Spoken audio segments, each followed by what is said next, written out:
నమస్తే అండి తెలుగు ప్రజలకు. మనం ఈరోజు ఉస్మాన్ యూనివర్సిటీ ఆర్ట్స్ కాలేజ్ దగ్గర ఉన్నాం. ఇక్కడ మీడియా పాయింట్ దగ్గర ఉన్నాం.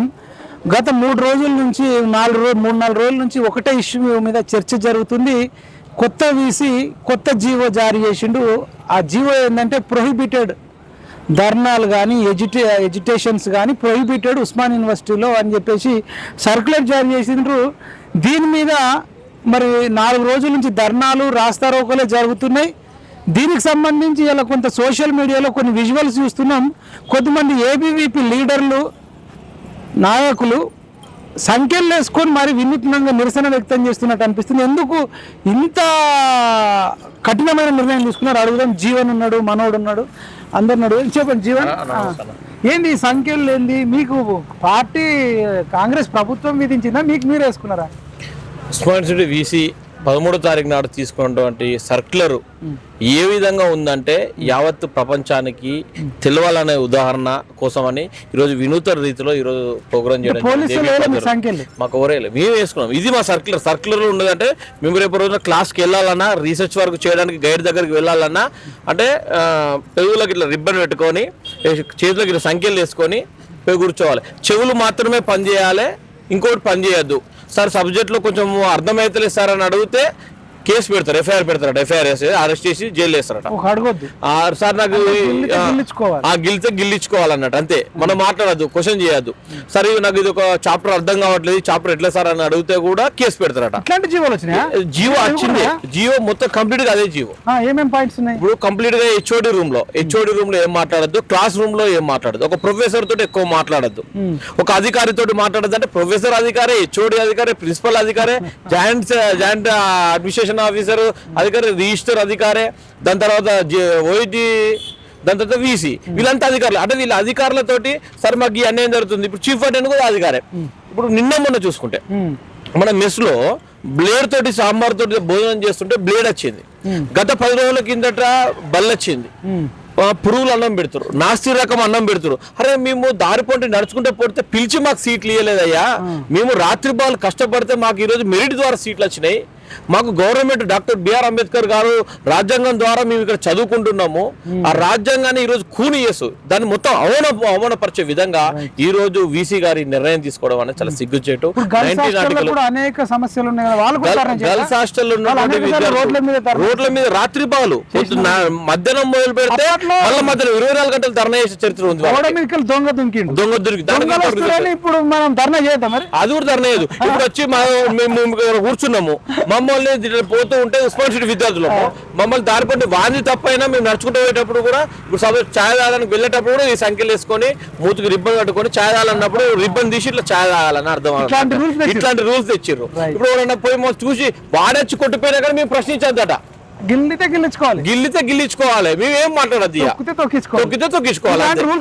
ఈ కంప్లీట్ గా అవే రూల్స్ ఉన్నాయి ఉస్మాన్ యూనివర్సిటీ. అదే మేము ఇట్టే బతుకుతామని చెప్పి మేము ఈ రోజు ఈ కార్యక్రమం మొదలు పెట్టినాం. ఈ రోజు మొత్తం ఇదే విధంగా తిరుగుతాం మేము. ఉస్మాన్ యూనివర్సిటీ నిదర్శన ప్రదర్శన దాదాపు 100-200 మంది, దాదాపు ఈ రోజు 200 మంది విద్యార్థులము, అన్ని డిపార్ట్మెంట్ సంబంధించిన విద్యార్థులము అందరూ సంఖ్యలు వేసుకొని రిబ్బన్ కట్టుకొని, ఎవరైనా ప్రొఫెసర్ పడితే ఈ రిబ్బన్ ఇట్లా పెట్టుకొని సార్ నమస్కారం సార్ అని చెప్పి వాళ్ళతో మాట్లాడకుండా నమస్కారం ఒక్కటి పెడతాం. ఎందుకంటే మా అమ్మ నాన్న నేర్పిన విజ్ఞత కాబట్టి నమస్కారం సార్ అని ఒకటి మాత్రం చెప్తాం. మీరేం చెప్తారు? మీరు కూడా చేతులకు వేసుకున్నారు, ఆయనకి బాడీకి వేసారు. అసలు ఏంది మీకు మీరే వేసుకురా? అయితే ప్రజాపాలన వచ్చిన తర్వాత మాకే వేసుకుంటూ అవుతుంది. ఎందుకంటే అడిగే తత్వం లేకుండా పోతుంది. విశ్వవిద్యాలయాలు కావచ్చు, సమాజంలో కావచ్చు, ప్రశ్నిస్తే అణచివేత, మీరు ఏమైనా అడిగితే అణచివేత, మీరు కొడితే కొట్టించుకోవాలి, గెలితే గెలిచుకోవాలి, ఇంకోటి ఏమైనా చేస్తే కూడా చేపించుకోవాలి. అంటే ఇక్కడ ఉన్న వీసీ సర్కులర్ ఇచ్చుకోవచ్చు, కానీ అభివృద్ధి గురించి ఆలోచించు అంటే నేను 5 నెలల సంది స్టూడెంట్స్ దొరక, నేను హాస్టల్లోకి పోను, క్లాస్ రూమ్లోకి పోను, డిపార్ట్మెంట్ లెక్క మెట్లెక్క అంటారు, కానీ సర్కులర్ అనేది మంచిగా పెడతారు. ఏముంది మొత్తం దాంట్లో సర్కులర్ ఏంటిదంటే విద్యార్థులు ధర్నా చేయొద్దట, విద్యార్థులు నిర్ణయించద్దట, విద్యార్థులైన సమస్యల పట్ల సార్ నాకు ఇది ఒకటి ఉంది సార్, నాకు స్కాలర్షిప్ రాలేదు సార్, నాకు మెసేజ్ సక్క బువ్వ పెడతలేదు సార్, నాకు క్లాస్ రూమ్లు బాగాలేవు సార్, చదువు చెప్పే టీచర్ బాగాలేడు సార్ అని డిపార్ట్మెంట్లో అడగద్దట, క్లాస్ రూమ్లో అడగద్దట, ఇక్కడ మెస్సులలో అడగద్దట. ఈ రోడ్ల మీద ఏమన్నా చిన్న విషయాల మీద ఏమన్నా మనం సార్ నాకు ఈ సమస్య ఉందని ఏమన్నా ముచ్చట ఇంకోతో చెప్పుకున్నా కూడా ఎటు చెప్పుకుంటారు అబ్బాయి?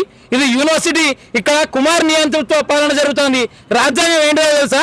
రేవంత్ రెడ్డి కుమార్ ఇద్దరు రచించిన రాజ్యాంగం ఇక్కడ నడవాలి, కానీ అంబేద్కర్ రచించిన రాజ్యాంగం నడవద్దు బై. ఆర్టికల్ 19 లేదు, 19 లేదు, ప్రజాస్వామ్యం లేదు, రాజ్యాంగం లేదు, అన్ని కూలిపోయినాయి. నేనేం చెప్తా వినాలనే సర్కార్ తోటి ఇక్కడ నడిపిస్తారు యూనివర్సిటీలు అన్న.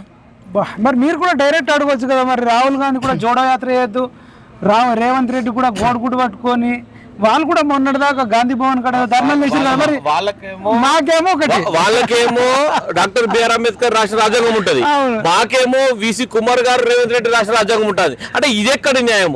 ఈ జీవో తీసి అంటే ఈ సర్కార్ తీసిన తర్వాత యావత్తు భారతదేశం మీద తలదించుకునే పరిస్థితి. బల్మూర్ వెంకట్ గాని ఎన్ఎస్సీ వాళ్ళు గతంలో వీసీ బిల్డింగ్ మీద కురికారు కదా రాహుల్ గాంధీ. 2021లో దొంగతనంగా సీరియల్ వేయచ్చు, మన గాజులు వేయచ్చు, ఇవన్నీ వేయచ్చు. వీసీ గాజులు వేసిన పోయిన దాఖలాలు బల్మూర్ వెంకటకు ఉన్నాయి. ఇక్కడనేమో అన్ని ధర్నాలు చేసుకో. రేవంత్ రెడ్డి నల్లంగా వేసుకొని వచ్చు, ధర్నా చేయొచ్చు, ఆర్ట్స్ కాలేజ్ ధర్నా చేయొచ్చు. మరి ఈ రోజు ప్రజాపాలన అని చెప్పుకున్నావు నువ్వు.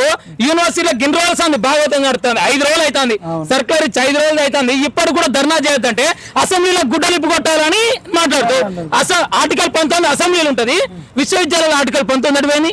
రాజ్యాంగం ఒక అసెంబ్లీలో ఉంటుంది, సమాజంలో మొత్తం ఉండనా కాదు. ఇక్కడ మానవతరాయ్ కూడా కేసీఆర్ కు బీర్ సీసాలతో పాలాభిషేకం చేశారు, కంప్లీట్ గా సీఎం మందాభిషేకం చేసి పిండ ప్రధానం కూడా సీఎం చేసాడు కేసీఆర్ కి. ఎన్ఎస్సీలు కూడా చేయొచ్చు, వాళ్ళు ఏదైనా చేయొచ్చు, వాళ్ళకి మళ్ళీ డాక్టర్ బిఆర్ అంబేద్కర్ రాష్ట్ర రాజ్యాంగం వర్తిస్తుంది. కానీ మిగతా సంఘాలకు, మిగతా విద్యార్థులకు, కామర్స్ స్టూడెంట్స్ కు, జనరల్ స్టూడెంట్స్ కు మాత్రము రేవంత్ రెడ్డి రాజ్యాంగం, కుమార్ రాజ్యాంగం వర్తిస్తుందట. ఈ రోజు సీఎం పదవిలో కూర్చోడానికి ఉస్మాన్ సిటీ చేసిన భిక్షాన్ని మేము తెలియజేస్తున్నాం. 2021-22 ఇక్కడికి వచ్చి సభ పెట్టుకొని సక్సెస్ అయ్యి యావత్తు తెలంగాణ మొత్తానికి నేను ఉన్నాను ఒక ప్రదర్శన కేవలం ఈ రోజు ఉస్మాన్ సిటీ గడ్డదారు దొరికింది.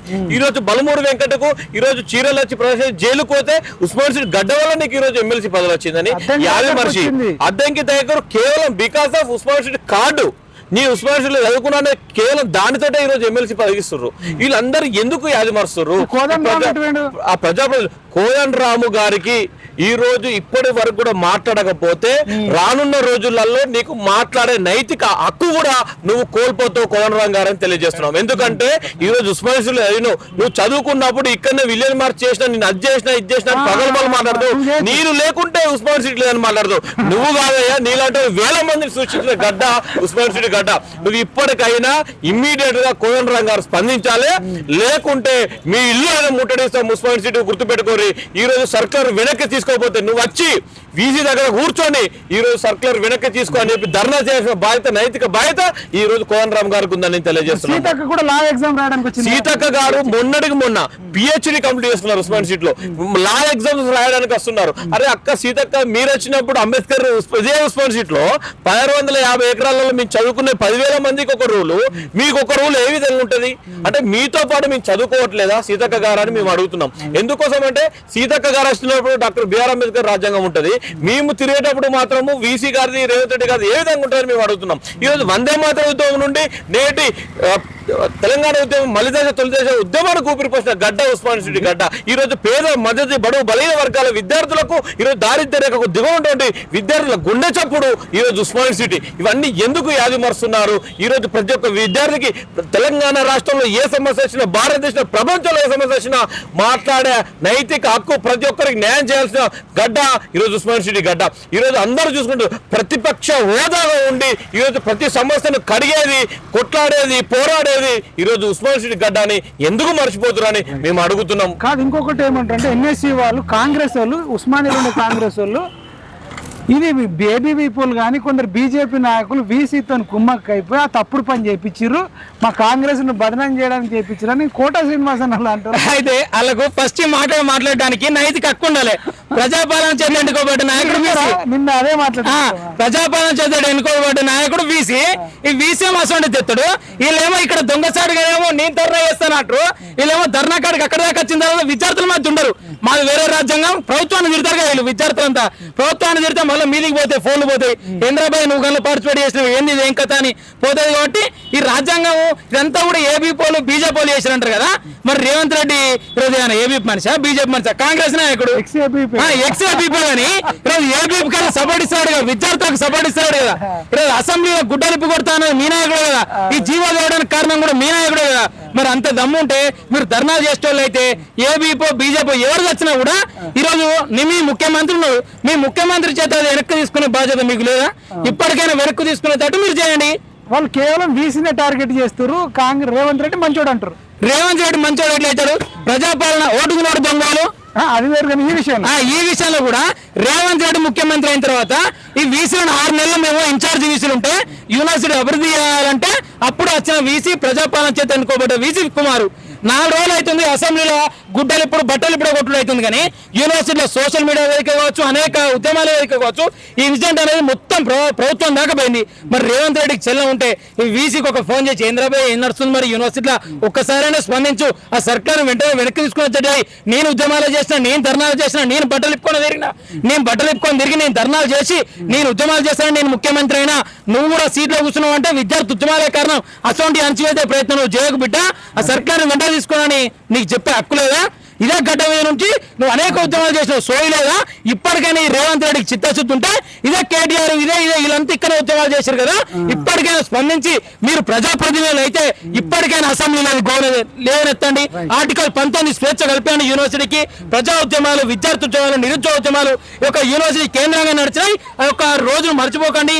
మీరు గద్దె ఎక్కడానికి, రేవంత్ రెడ్డి గద్దె ఎక్కడానికి, అనేక పార్టీలు గద్దె ఎక్కడానికి యూనివర్సిటీ కారణం. అలాంటి యూనివర్సిటీని మీరు తొక్కే ప్రయత్నం చేయకండి అని ఒక ప్రజాప్రతినిధులు కోరుకుంటున్నాం మీ విద్యార్థులు. అవును, మీరు చెప్తుంటే నాకు అర్థమవుతుంది. వీసీ కుమార్ కానీ సీఎం రేవంత్ రెడ్డి కానీ సీఎం కావడానికి ఉస్మానియా యూనివర్సిటీ ఇక్కడ చదువుకున్న విద్యార్థులు, బోర్డర్లు, నాన్ బోర్డర్లు, ఇక్కడ చదువుకొని జాబ్లు వచ్చిన వాళ్ళు వీళ్ళందరూ కలిసి వీళ్ళ పాత్ర ఎక్కువ ఉన్నది. మళ్ళీ వీళ్ళని జాబ్ ఇప్పించిన నిరుద్యోగులకు యూనివర్సిటీకే ఇన్ని ఆంక్షలు వేసారు అంటే ఫైనల్గా ఇప్పుడు ఈ వీసీ రావడానికి ముందు 2 నెలల ముందు మాకు వీసీని పెట్టండి అయ్యా అని చెప్పి 3 నెలలు ధర్నా చేస్తే వీసీ అయినావు. మా మీద కేసు ఉంది ఇప్పటికి కూడా. ఉస్మానియా యూనివర్సిటీ పోలీస్ స్టేషన్ లో వీసీని పెట్టండి అని పెద్ద ఎత్తున ధర్నా చేస్తే మా మీద కేసు పెట్టిర్రు. కానీ దాని వల్ల నువ్వు వీసీ అయితే మమ్మల్ని ఆంక్షలు పెట్టి సంఖ్యలు వేసుకోండి, మూతికి రిబ్బన్ కట్టుకొని, నల్ల రిబ్బన్ కట్టుకొని తిరుగురు అంటే ఎంతవరకు సమంజసం? ఈ యొక్క సర్కులర్ ను వెంటనే వెనక్కి తీసుకోకపోతే రానున్న రోజుల్లో పెద్ద ఉద్యమానికి రెడీ అవుతాం, యుద్ధానికైనా సిద్ధమవుతాం. అఖిల భారతీయ విద్యార్థి పరిషత్ తెలియజేస్తున్నాం. నీ ఛాంబర్ ముట్టడించైనా, అసెంబ్లీ గేట్లు బద్దలు కొట్టైనా, సీఎం ఇల్లు ముట్టడించైనా ఈ యొక్క సర్కులర్ వెనక్కి తీసుకునే వరకు అఖిల భారతీయ విద్యార్థి పరిషత్ ఊరుకోబోదని ఖబర్దార్ సీఎం రేవంత్ రెడ్డి, ఖబర్దార్ వీసీ అని తెలియజేస్తున్నాం. రైట్, నువ్వేమన్నా చెప్తా ఒక్క మాటలో? మొత్తం ఇంకా నోరు కట్టేసుకున్నావు. నువ్వేమన్నా చెప్తా ఒక్క మాట? ఏం లేదు, ముఖ్య ఉద్దేశం ఈ నోరు కట్టేయడమే. ఉస్మానియా యూనివర్సిటీ ఇదే నిరసన. ఇంకోటి ఏంటంటే ఈ రోజు ఉస్మానియా యూనివర్సిటీ సాక్షిగా విద్యార్థుల గొంతు నొక్కే ప్రయత్నం చేస్తున్నది ఈ యొక్క ఉస్మానియా యూనివర్సిటీ అధికారులే అయి ఉండొచ్చు, ప్రభుత్వమే అయి ఉండొచ్చు. విద్యార్థుల యొక్క గొంతు నొక్కే ప్రయత్నం చేస్తున్నది. కానీ మేమేమంటున్నామంటే ఈ విద్యార్థుల గొంతు నొక్కడం కాదు, విద్యార్థులకు కావాల్సింది ఇస్తే వాళ్ళు గొంతు ఎత్తారు కదా. ఎందుకు ఎత్తారు గొంతు? ఒకవేళ విద్యార్థులకు కావాల్సిన స్కాలర్షిప్లు ఇచ్చిరు, ఒకవేళ విద్యార్థులకు కావాల్సిన అసిస్టెంట్ ప్రొఫెసర్ రిక్రూట్మెంట్ చేసిరు, ఒకవేళ టీచింగ్ నాన్ టీచింగ్ రిక్రూట్మెంట్ చేసిరు. ఆ సందర్భంలో విద్యార్థులు గొంతే ఎత్తారు కదా, వాళ్ళ పనులు వాళ్ళు వేసుకుంటారు. వాళ్ళు మీరు అన్ని ఇచ్చినాక కూడా ఇంకా గొంతెత్తే అవసరం మాకెందుకు ఉంటుందని కూడా ఈ సందర్భంగా అడుగుతా ఉన్నాము. మీకు శాతం కాకపోతే గొంతులు మూసుకోర్రి, సైన్లు పెట్టకూర్రి, ఆఫీసులకు రాకూర్రి, ఆర్ట్స్ కాలేజీలకు వచ్చి ఎక్కడికైనా మీకు అధికారులకు పరిపాలన శాతం కాకపోతే గొంతులు మూసుకోరి, చేతులకు సంఖ్యలు వేసుకోరి. ప్రభుత్వం నిధులు లేవు, యూనివర్సిటీ అభివృద్ధి చేయము, విద్యార్థుల స్కాలర్షిప్ లేము, ప్రత్యేక ఫండ్ లేము, బ్లాక్ గ్రాంట్స్ లేవు, విద్యారంగానికి అసలు మేము బోధన సిబ్బందిని నియమించాం, స్కాలర్షిప్ లేము, నాణ్యమైన భోజనం పెట్టామని ఆర్ట్స్ కాలేజ్ ముందుకు వచ్చి దండాలు పెట్టి సంఖ్యలు వేసుకొని నల్ల రిబ్బన్ నోటికి చుట్టుకొని మీరు అందరు రండి, అప్పుడు మీ అందరం కూడా మీకు ఏకీభవిస్తాం. Thank you. ఇదేంటి మనం రేపు అసెంబ్లీలో ఉండాల్సిన వాళ్ళు మామూలుగా లేదు, వాయిస్ ఒక్కొక్కరిది. వీళ్ళు అసెంబ్లీలో ఉండాలా అంతే. పోరంబోకులు చాలా మంది అసెంబ్లీలో తయారయ్యారు, మల్లారెడ్డి లాంటోడు, వాళ్ళు వీళ్ళు దొంగలంతా. చూద్దాం, ఇది రేవంత్ రెడ్డి తన కొరివితోని తలగొక్కున్నట్టుంది. చూద్దాం, ఇది మొత్తం విరమించుకునే వరకు, సర్క్యులేట్ వెనక్కి తీసుకునే వరకు కూడా పిఎంఆర్ టీవీ ఛానల్ ఖచ్చితంగా పోరాటం చేస్తుందని తెలియజేస్తూ ఈ వీడియోను సీఎం దాకా రీచ్ అయ్యేటట్టు షేర్ చేయడం కోరుకుంటున్నాను.